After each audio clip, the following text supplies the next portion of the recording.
pasasalamat sa Diyos ay hindi lamang nakikita sa mga salitang binibigkas natin tuwing tayo ay masaya. Ito ay isang damdamin na dapat nating maramdaman sa bawat sandali ng ating buhay. Kapag tayo ay nagigising sa umaga, iyon ay isa ng dahilan upang magpasalamat sa Kanya. Bawat hinga, bawat tibok ng puso, at bawat pagkakataong mabuhay ay isang regalo mula sa Diyos. Hindi natin kailangan maghintay ng malaking biyaya bago tayo magpasalamat. Minsan sapat na ang simpleng kaligayahan at katahimikan upang makita natin ang kabutihan ng Diyos.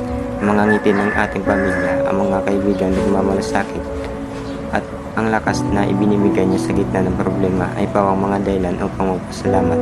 Pasasalamat ay dapat maging bahagi ng ating puso, hindi lamang ng ating dila, sapagkat ang Diyos ay mabuti sa lahat ng oras at karapat dapat siyang papurihin sa lahat ng sandali. Ang tunay na pusong magpapasalamat ay pusong lagi nakatuon sa Kanya. Ang tunay na pasasalamat ay hindi huminto sa pananalita kundi nagpapatuloy sa gawa. Kapag pinili mong magmahal sa halip ng magalit, iyon ay pasasalamat. Kapag pinili mong magpatawad sa halip ng bumati, iyon ay pasasalamat. At kapag pinili mong manampalataya kahit wala kasiguraduhan, iyon ang pinakamataas na anyo ng pasalamat. Ang Diyos ay nalulubot sa pusong marunong tumunaw ng kanyang kabutihan.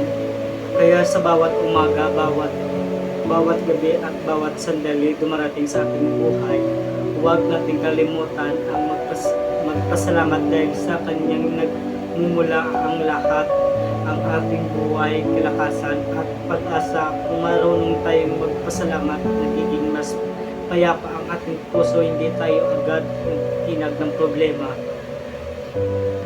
Dahil alam natin, kasama natin ang Diyos. Ang pasasalamat ay hindi lang isang salita. Ito ay isang paraan ng pamumuhay na nagdudulot ng liwanag sa ating mundo.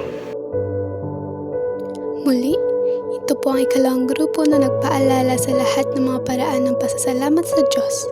Maraming salamat po sa panonood at naway patuloy tayong maging mapagpasalamat sa bawat araw.